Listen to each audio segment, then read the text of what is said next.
20조 수주 한화여로 한국형 로키드 마틴 첫발 뗐다. 한국 공군과 해군의 핵심 프로그램을 함께하는 로키드 마틴. 로키드 마틴 한국 지사장에 취임하신 것을 이제야 축하드린다. 2019년 현재 한국에서 로키드 마틴이 가장 역점을 두고 있는 프로그램은 무엇인가?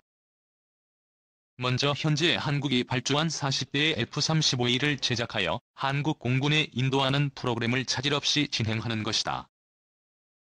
그리고 KF-16 전투기 개량 프로그램 역시 로키드 마틴에게 중요한 프로그램이다. 2차 해상작전 헬기 사업도 중요한 프로그램이다.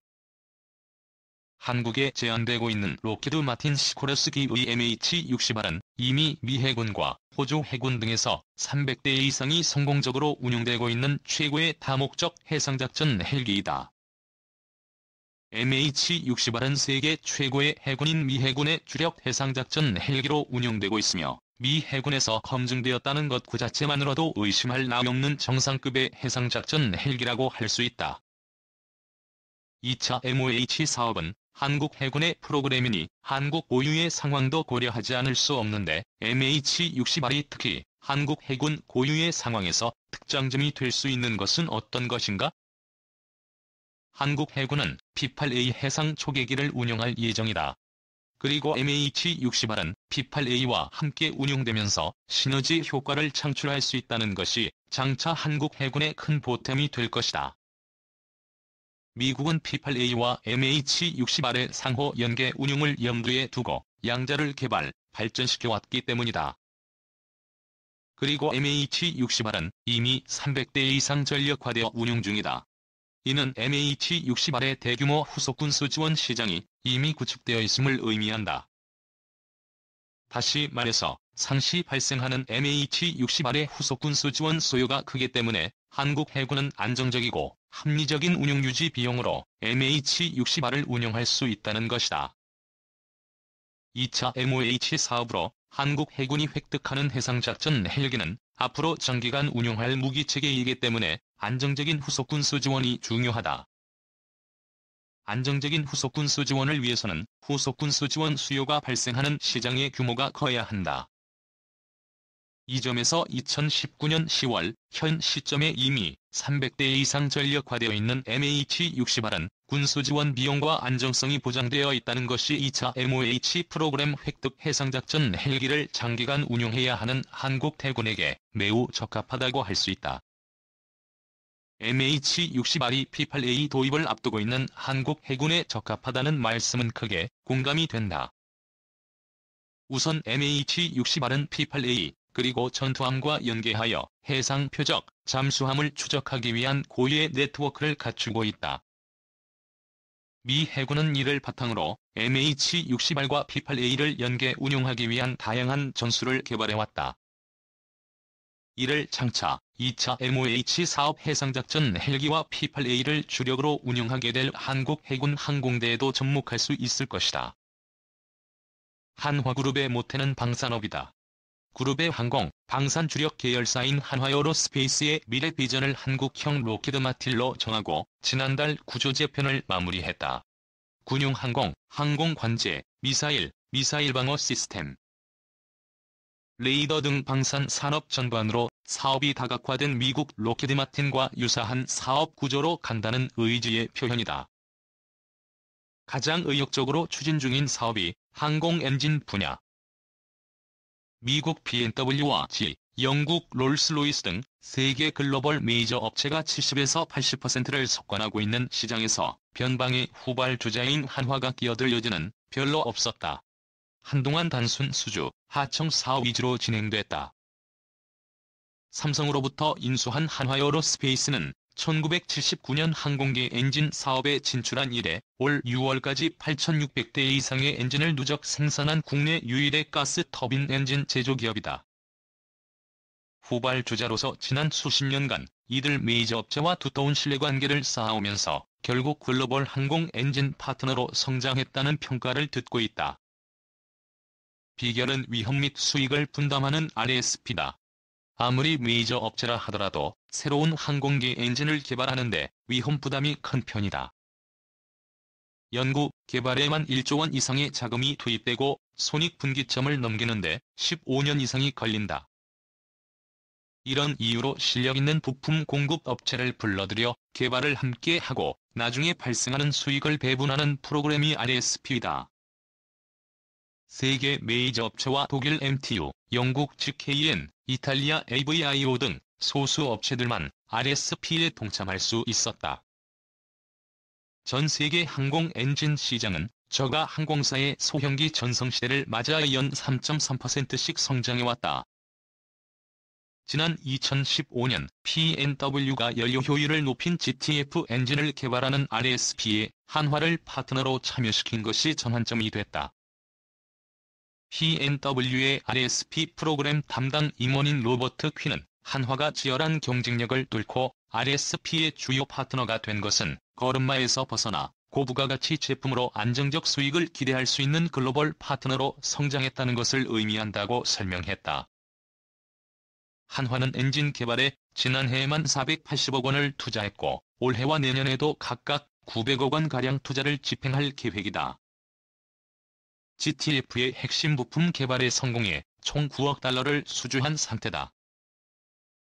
GTF는 세계 최초로 자동차의 기어 방식이 적용된 고효율 엔진으로 여기에 들어가는 미들 터빈 프레임과 일체식 로터 블레이드 등 두 가지 제품이 한화가 공동 개발했다.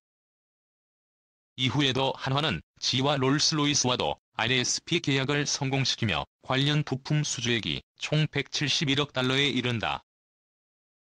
한화에어로스페이스 신현우 사장은 글로벌 항공기 엔진 부품 시장은 2025년 541억 달러 규모에 이르는 등 연간 6%대 성장세를 유지할 전망이라며 한화의 RSP 사업 참여는 글로벌 항공업계의 신흥강자로 도약할 수 있는 절호의 찬스를 잡은 것이라고 강조했다.